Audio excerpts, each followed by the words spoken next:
When we find ourselves in a state of emergency, how is it possible for us to follow the common advice of staying calm? My name is Amy Patterson. I'm the founder of Patterson Insurance Services.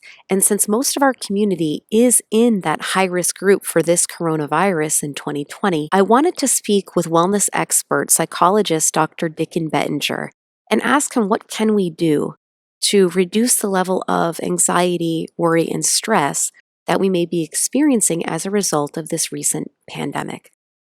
Let's listen to what Dr. Bettinger has to say on the topic. Well, thanks, Amy, for having me on. I've been a psychologist for 40 years, and and the focus of my career has been on well-being. And so I'm very interested in the psychological well-being of people, and so I'm glad you asked me to come on. I wrote a book on well-being called Coming Home. I travel around the world giving seminars in well-being.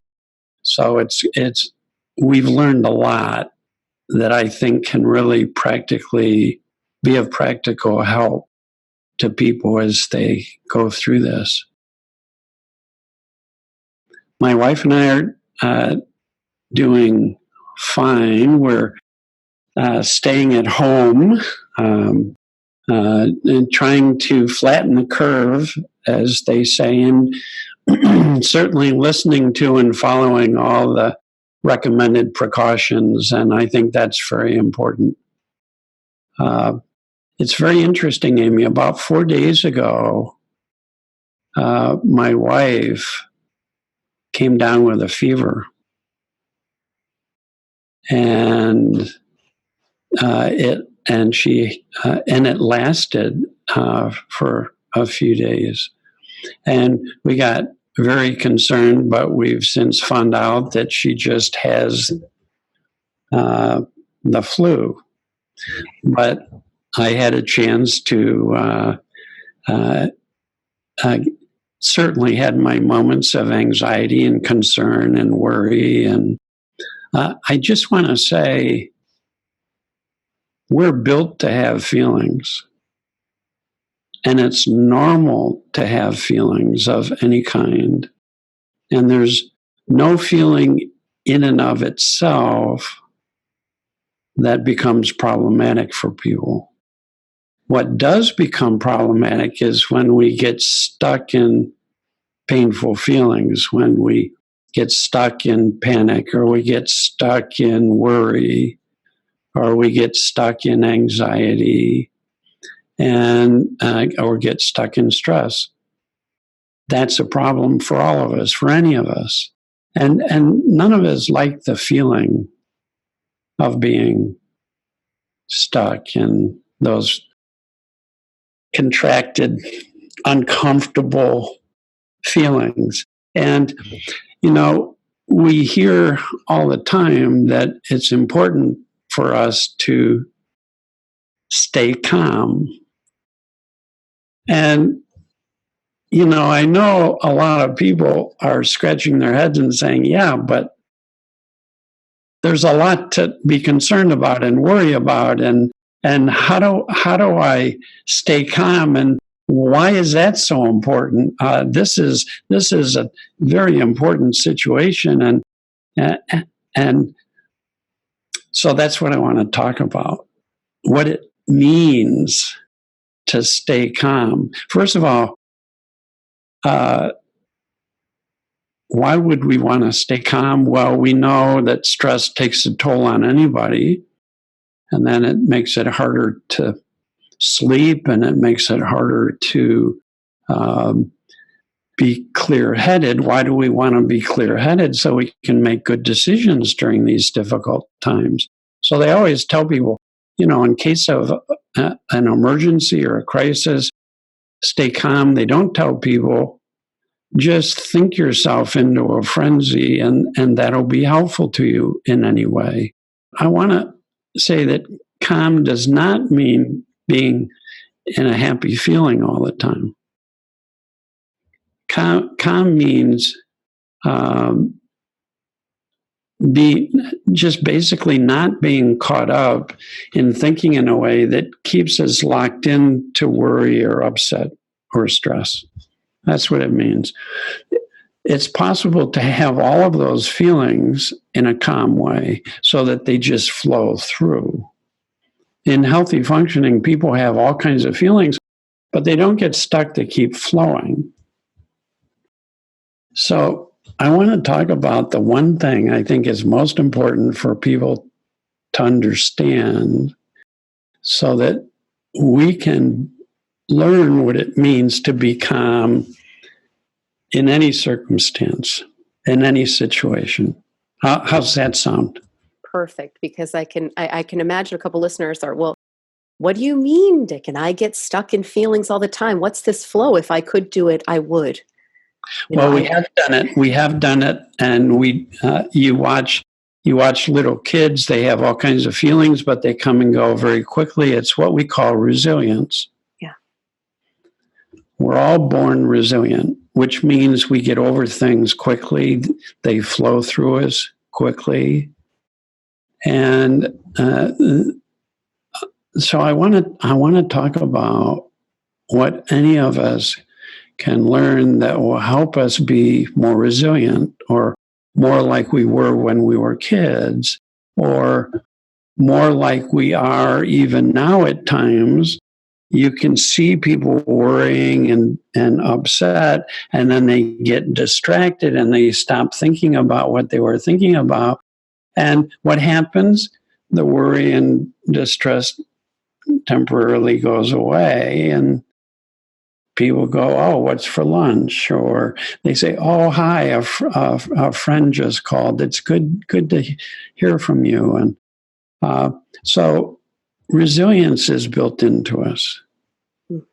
And there's only one misunderstanding that human beings have that leads to us becoming less and less resilient.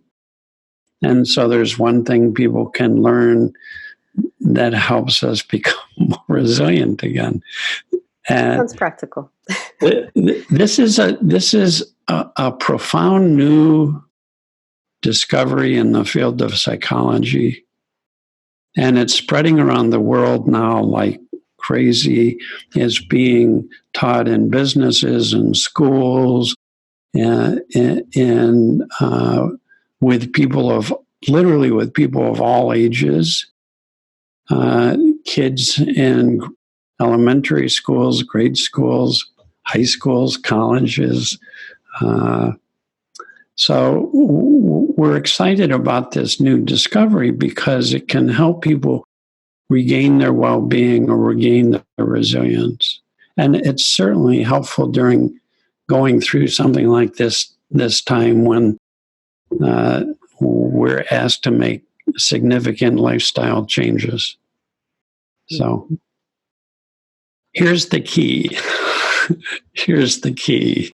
It's understanding that the power of thought creates every moment of our experience. The power of thought creates all of our feelings. That's the key. The misunderstanding is when people think their feelings come from someplace other than thought. That's what gets us into trouble. So if let me explain how it works, how it's always worked, and how it always will work for human beings. This is a fundamental, universal principle behind human psychological functioning. Whatever we think, we feel. That's always been true. You have sad thoughts, you feel sad. You have anxious thoughts, you feel anxious. You have loving thoughts, you feel loving.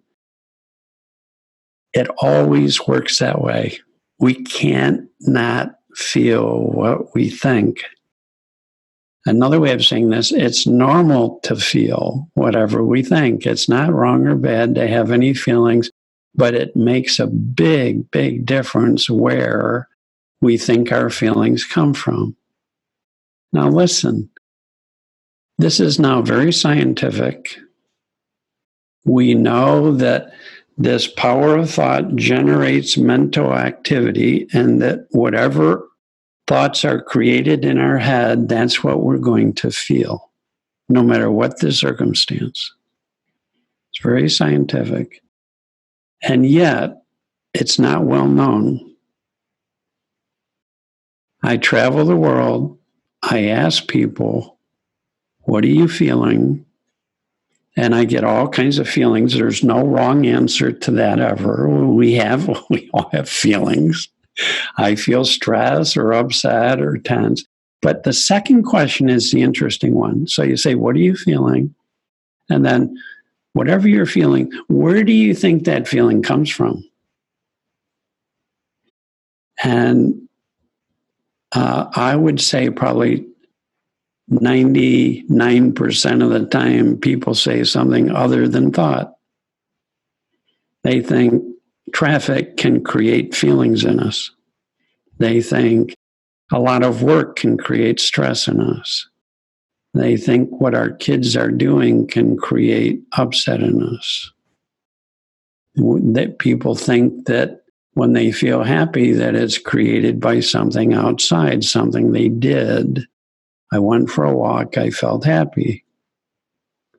Now, the problem with seeing the world that way, it's not scientific, it doesn't work that way. If we have a lot of work, there could be 10 people with the same amount of work, and I guarantee you everybody will have a different experience. Some people will be excited about what they're doing. Some people will feel tense. Some people will feel stressed, and some people will feel completely overwhelmed with the same task. You put 10 people in traffic with a traffic jam. If you interviewed everybody in all the cars, some people would say, oh, you know, when there's a traffic jam, that's just the way it goes. I get a chance to sit back and relax and listen to a podcast by Amy Leo, or I get to relax and enjoy this. And other people are feeling road rage and are enraged. People, it's not circumstance that determines our experience. It's what we're thinking. And because this hasn't been taught, because this is relatively new to society and psychology, we're doing the best we can to spread the word about this all over the world because, like I said, I have never found anything in my whole career that helps people become calmer overall, to have more well-being overall, to be more resilient overall. So if we think that this present situation is causing our anxiety, we're helpless. It's being done to us. Circumstances creating our experience is a frightening world to live in. So we get more frightened and more insecure. It seems like it's something out of our control. As people begin to learn that it's our own thinking that keeps alive whatever we're feeling. For example, let's say I start worrying. If I don't know that it's being created by my own thinking, I'll keep thinking about whatever I think the problem is. And let's say I worry for an hour. When people don't know that it's their thinking, they keep thinking a lot. They do a lot of thinking. We innocently, all of us, we get caught up in our thinking when we don't know that it's our own thinking doing it. Now, here's what I'm seeing with people that I'm sharing this with all over the world. The same thing starts to happen. When people realize it's my own thinking that's keeping my worry alive right now, at some point you just realize, oh, wait a minute. Why would I keep thinking about this if it keeps making me feel bad? And people come back to the present moment In the present moment, that's the only place we can find our well-being. It's the only place we can find resilience.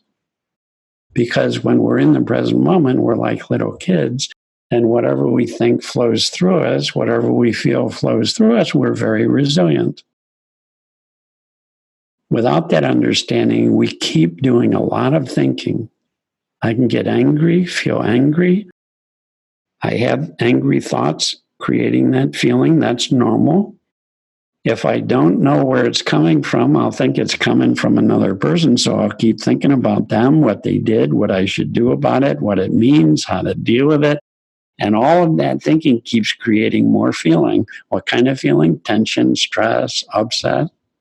Innocently. It's all innocent. Why is that? We haven't learned that this is how it works. That's why I'm on your show, Amy. I want everybody to know this. People all over the world now are sharing this with their kids and with their grandkids, and as I'm doing now, and just living from that understanding, and it's reducing dramatically the amount of stress and worry and upset that people live in. So are you basically kind of saying that this is all in our heads? Because I can imagine that there's going to be some listeners that say, well, no, sir, there really is this issue going on. This isn't all in my head. I'm not imagining this happening. Thank you for that question. This is not denying that anything outside of us is happening, and that horrible things don't happen, and that difficult, challenging things don't happen. That's always true. But how we think about what's happening determines our experience. Here's a metaphor. Say you're driving your car, it's pouring rain, it's really hard to see. You're on an expressway, so you're going quite fast. You really need to have good visibility. Now, if you didn't know you had a windshield wiper, you're innocently putting yourself in danger. And by turning on the windshield wiper, which is allowing your thinking to flow, coming back to the now, you're not denying that it's raining. You're not denying that there's traffic. You're not denying that you have to successfully navigate this traffic safely.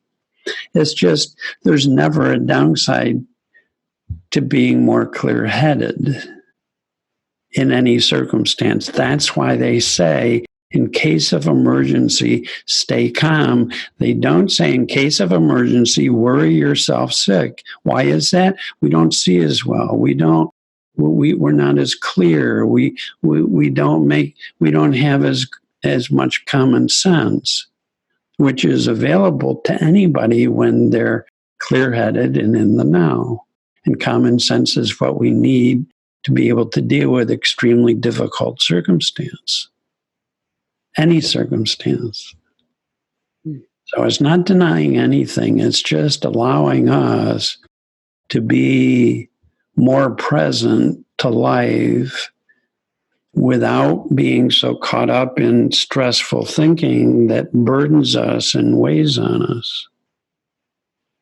All right?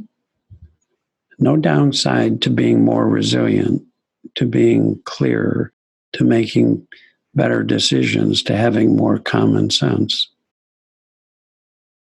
I think that's interesting because I think that sometimes we've been taught that it's irresponsible not to worry about certain things.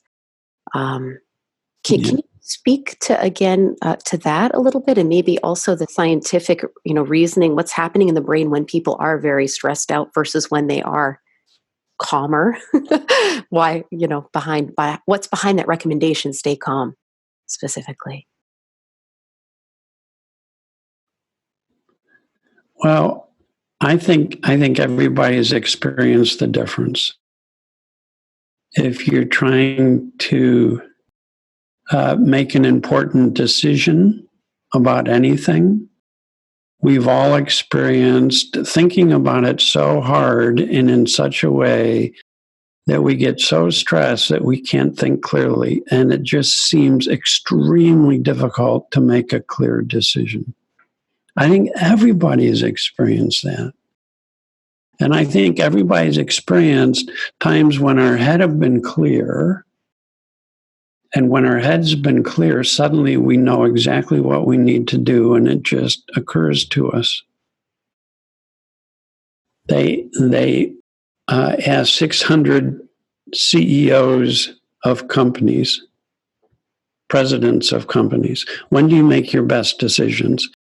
Not a single one of them said when they were stressed out or worried or upset. Not a single one. They all said, when my head is clear, like when I'm in the shower, driving a car, or on vacation, they all said that's when they had their best experiences.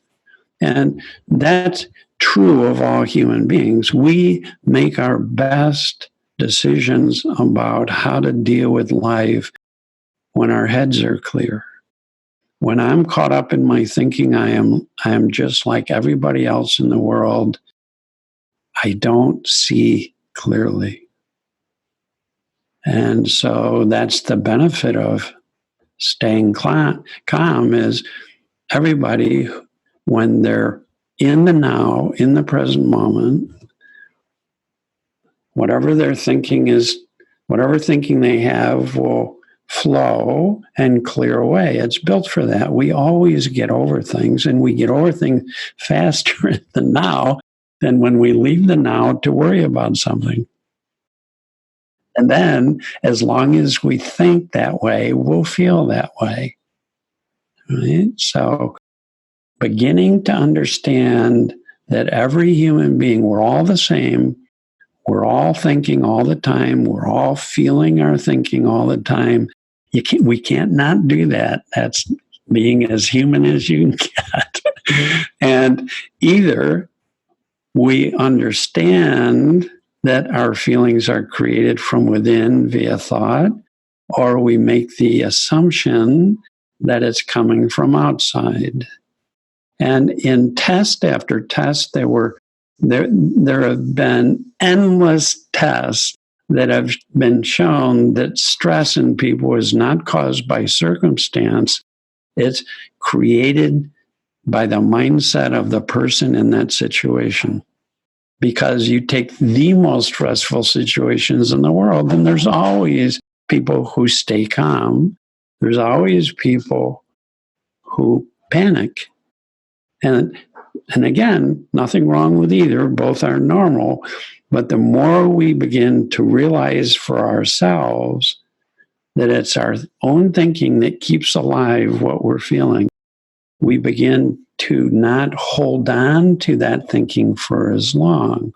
And when it clears away, which it always does when it clears away, when we feel better and have less thinking on the windscreen of our mind, the windshield of our mind, when we have less thinking clouding our vision, we're better able to drive safely through life.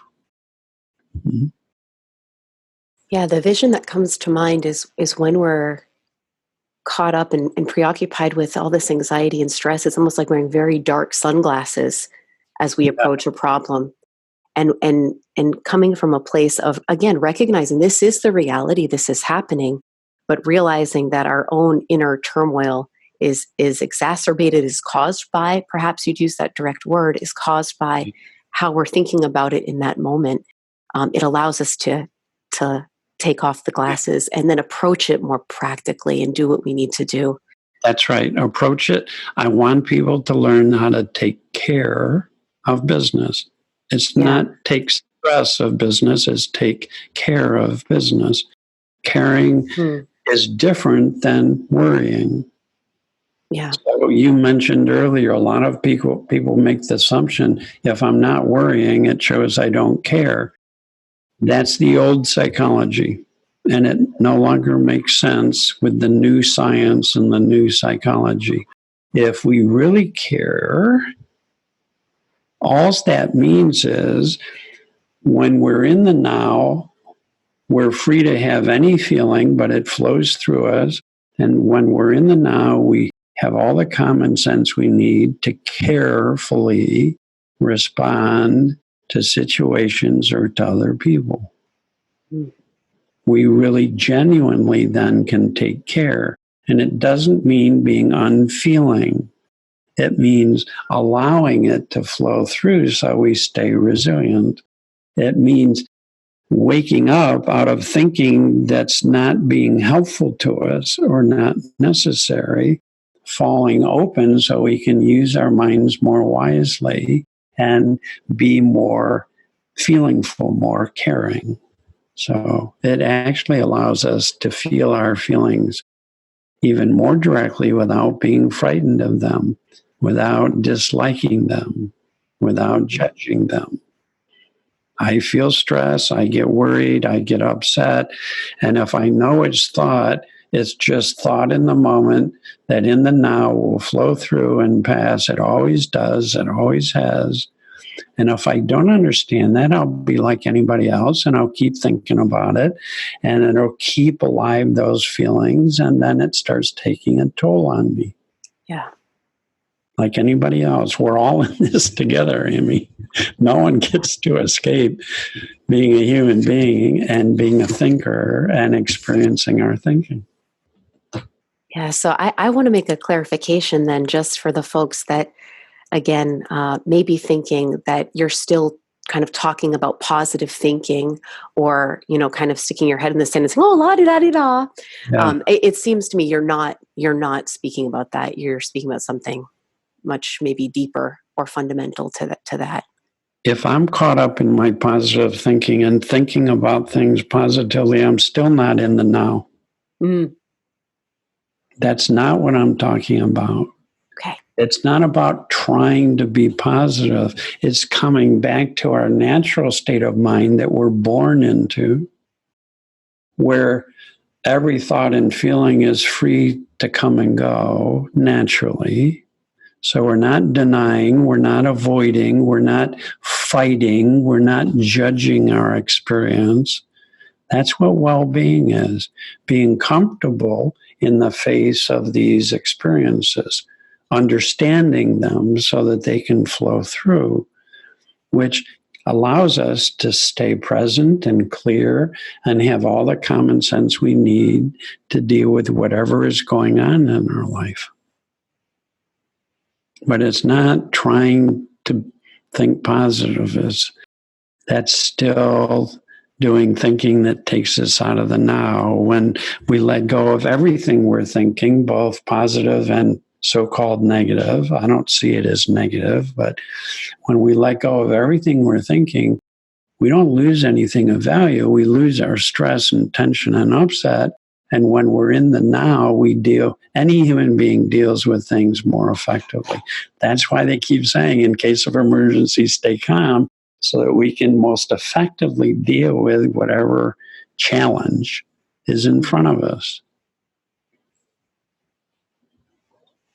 Yeah, this notion of, or this clarification that you've made about really just being in the now and being present to what's actually existing, I can see that could be beneficial to how a lot of folks are worrying about loved ones right now, because that's very common. Again, we've got our Finnish grandmother, over in Finland, and certainly my husband and I have been worried about her. And yeah, I wonder if you could speak to that again. So not only just worry about yourself, but also the loved ones, like with your wife when she had the fever, for instance. I'll make this really practical and personal.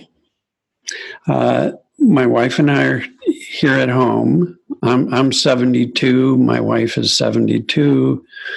I have asthma. I've had my spleen removed. I'm high risk in terms of the virus and the effect it would have on me. So we're at home, and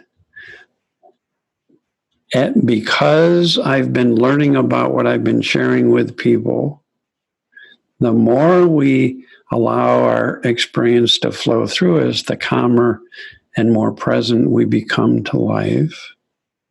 And when we do, this is a very important point, always when people's heads clear, they start to not only think more clearly, but they always start to feel better, feel more connected to people in life in a positive way. If we go for a walk in the woods, in nature, and we're caught up in our thinking, we don't experience beauty. When our head's clear, we start seeing beauty around us. When we're with people, when we're really caught up in our thinking, we don't experience caring and connection and love with that person at that moment. When our head clears, we start feeling closer and closer to the people around us. Okay, so my wife and I are at home, and in our calm and in these deeper feelings of love and connection, we're reaching out to everybody that comes to mind and sending them love letters and calling them and telling them how much we love them and care for them and are praying for their well-being or sending love or wishing them well. And the appropriate response to negativity in the world is to quiet down. As our minds quiet down, our hearts open up, and to literally help bring more love and more caring and more compassion into the world. That's how we create a healthier family, a healthier community, and a healthier world. And each of us can play a part in that. People are sending uplifting poems to each other or on Facebook. People are posting uplifting. It's not denying the reality of the situation. The Italian, I just saw in the New York Times this beautiful article, and then I saw a video of at a certain hour, all the Italians in cities all over Italy came out on their balconies and they sang their thanks to all the healthcare workers in the country. What a beautiful gesture. What a kind gesture. So rather than bringing more and more upset and worry into the world, by understanding that, we are able to bring more love and kindness, little acts of kindness into the world. And what a beautiful way to live at any moment in time. Yeah, absolutely.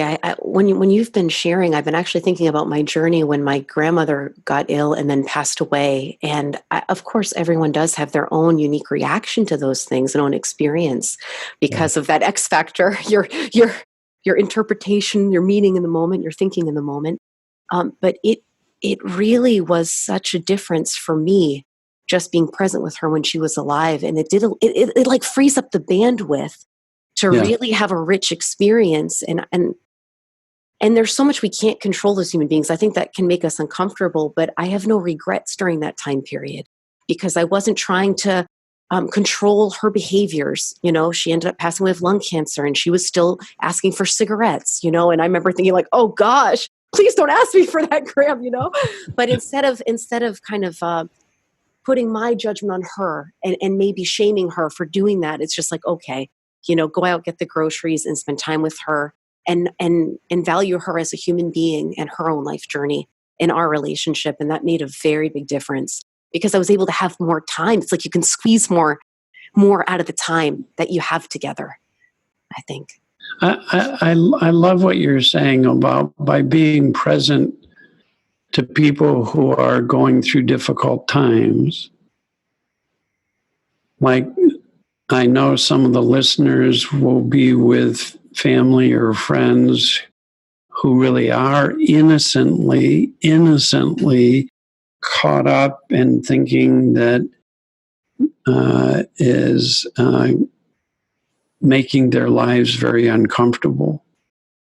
And the power of warm-hearted presence is probably the greatest gift we can give to anybody.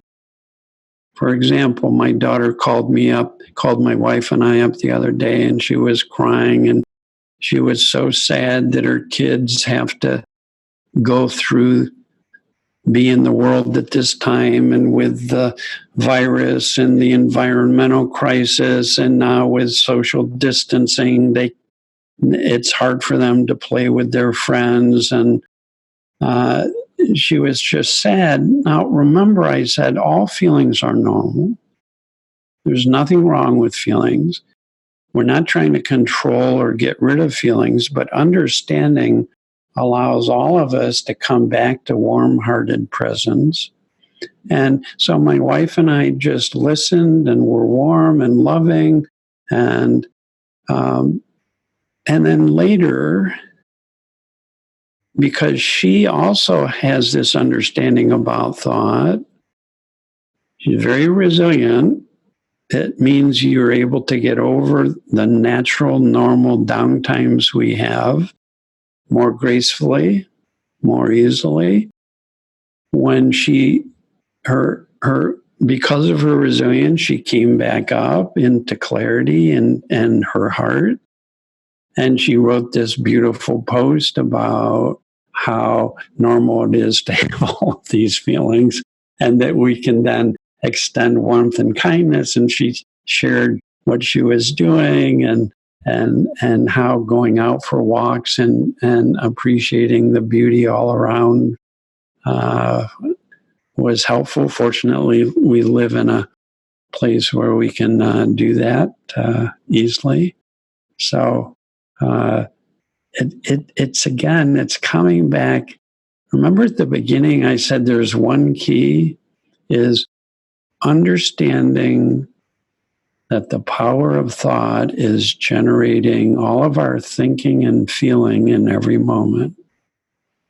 In the same way, the power of electricity is generating the power necessary for us to use our computer. Things don't just happen on the computer, they need to be brought to life. Well, the power of thought is the energy behind life that knows how to create and bring to life whatever we're experiencing. Some people call that power spirit, or some people call it God. Some people call it the creative energy of life itself. Scientists might call it the quantum field. Some people might call it the formless creative energy of life itself. They're just different words that have been pointing toward this. So life has always worked that way, that the power of thought generates human experience. And we just haven't understood that clearly before. And now by understanding it practically, it's really, really helpful. So I just ask people, next time you're feeling tense or stressed, just step back for a moment and see if you can see that it has anything to do with the thinking you're doing, and see what happens when you let go of that thinking and don't hold it. See what happens to the feeling. And see if that doesn't just allow you to relax again into the now. And I can guarantee you, you're not avoiding anything. You're running full speed toward open-hearted presence, which is where every one of us is at our best and does our best no matter what we're doing.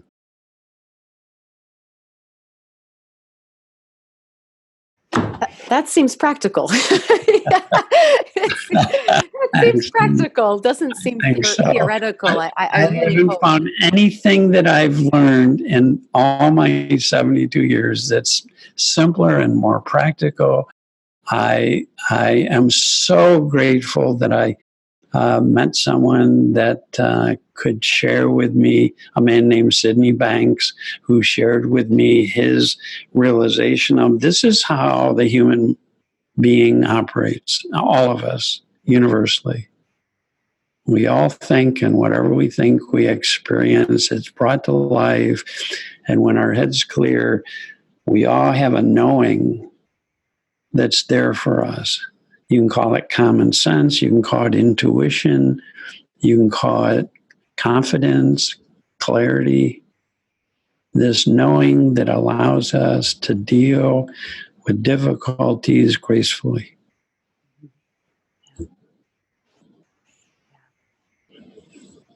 It's like you're just, well, this is kind of a bad one, but this is the only one that's coming to mind. Sorry for the vegans on the call or vegetarians, but there's a phrase like, how do you eat an elephant one bite at a time? And there's something immensely practical about taking a breath, reminding yourself the actual reality and knowing that you will keep attending to things as they show up instead of worrying kind of worst case scenario, perhaps, instead of really identifying that as if that imagined scenario has even happened when it hasn't yet.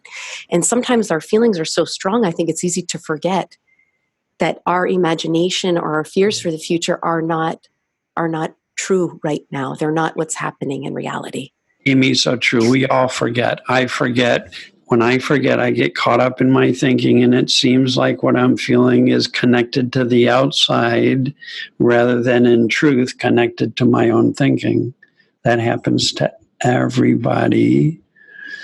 But thank goodness, once you begin to realize the truth of this, no matter how caught up you get, you can always come home again to the now.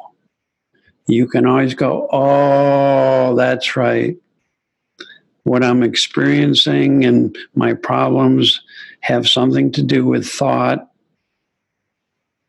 When I recognize that again, I'm coming back to what's true. Only the truth can set us free.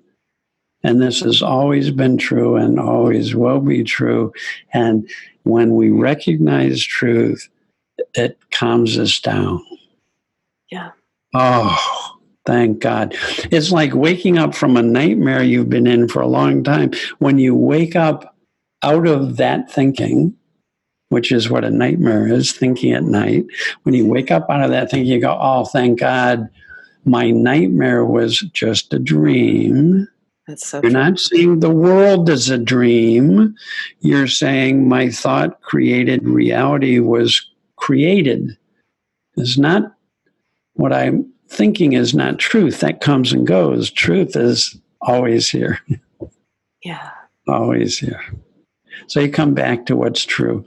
And no matter how often we get caught off, thank goodness we can begin to understand what's true and come back to that. And that's how we get grounded during difficult times. Great. I just have maybe one more piece or one more question before we end today. I know we're a little bit above what we allotted, but that hopefully that's okay. I think it's a really important conversation to have. Some countries have already had lockdowns, so they may be in very close quarters in small spaces with loved ones. You know, if they've got the kids home from school now, and then their spouse. Can you say something about that? What would you recommend for folks that are perhaps in that situation where they're in really tight living quarters with loved ones, and maybe speak to something that I've heard of called separate realities? Maybe that could be something we could just end today's interview with. Well, remember, everybody is living in the world of their thinking. It's what allows me to have compassion because I know how innocent it is for people to get caught up in their thinking and suffer psychologically. They're not doing it on purpose. They're doing it because they haven't realized the nature of thought and how it creates experience. So it's not their fault. The best advice is if you're in a situation that seems challenging or difficult, is for the moment, stop looking out and just step within. And if you can see that you're living in a thought-created experience, more than anything else, that'll help you have less thinking on your mind that weighs heavily on you and makes things difficult. And as you have less thinking on your mind, that's the best gift you can give to any of your loved ones. Why is that? Because you'll be more present, more open-hearted, more caring, more loving, which is the only thing that works in relationships. So if I'm hearing you correctly, the advice is not to go try to fix the behaviors of your loved ones. I've tried that a lot. It doesn't tend to work. Yes, fair enough. Me too. But again, it kind of makes sense if we're under that assumption that things outside of us are directly responsible for our feeling, then it would make sense to try and arrange people into doing things that we would want them to do in order to feel better. But that Yeah. seems like that's the opposite of what the entire interview has been talking about, and to invite people to look in a different direction, perhaps. Great, Dickens. So one last question is, if folks could take home one thing from today, what would that be? If you could sum up everything we've talked about in like a sentence or two, what would be your biggest take home for today? Go out and enjoy your life. Just enjoy your life. Bring more of that feeling of joy or peace or love. Bring more of that love into the world. And then when you find yourself not enjoying life, if you can see that it has something to do with thought, I guarantee it will bring you back to the now. You'll let go of whatever thinking is continuing that you're doing. And the secret here is let go of everything you're thinking, because otherwise you won't come back to the now. You'll still be distracted by what you're thinking about. That's why we don't teach positive thinking. So go and enjoy yourself, enjoy your family, bring love and understanding into the world. And when you're not enjoying it, if you see it as thought, you'll come back to the now and you're good to go.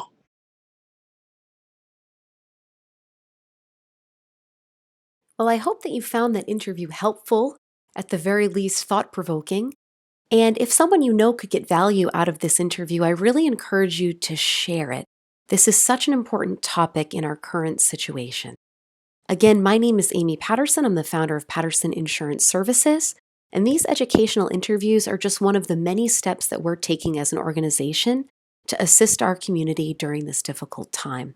Another important factor, you can see that I have a little bit of a sniffle. We've actually been 100% remote serving clients for the past 2 weeks. It will continue that way until further notice. And we are able to fully serve our clients remotely thanks to technology that even has to do with taking applications, having informational phone calls, helping with customer service issues as usual. So that's a wonderful thing. We also are posting important updates on our Facebook page, important updates from what the health insurance companies are doing in regards to this coronavirus pandemic, as well as, again, helpful resources and information to assist you during this time. So if you go to Facebook, Patterson Insurance Services, if you type that in the search button, you'll find our Facebook page and have access to all of our updates.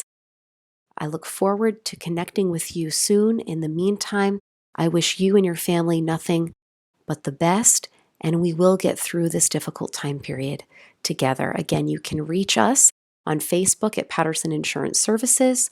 We also have a website, pattersonmedicare.com, and our phone number, of course, is still in service, even though we're getting a few more calls than usual as we're helping some of our clients get access to in-home delivery of groceries, for instance, and pre-made meals. So that's another important step in order to flatten the curve, they say, in order to stop the spread of this coronavirus. And last but certainly not least, for those that are worried about a potentially expensive hospital bill, we are having several meetings a day to reach out and educate those in our community who might be a fit for a product called a hospital indemnity plan. These are separate mutual companies, so they're separate from your regular health insurance plan, but the goal of these products is that they actually pay you when you go into the hospital. So these can really help reduce the out-of-pocket costs that someone may face for a hospitalization. And so we have been speaking with a lot of folks in our community to assess if this may be a fit. If you'd like more information, I encourage you to book a meeting with us as well. The meeting link is in the copy below, or again, you can just reach out to us on Facebook or via phone, because of course there are a couple qualifying questions and qualifiers for this kind of product, but we want to let people know that these exist as well. We're really doing our best to try to help reduce the worry and stress that folks are experiencing during this very difficult time in a practical way, the most practical way we can think to do so. Thank you so much for listening. From my family to yours, we wish you nothing but the best during this very difficult time. Thank you.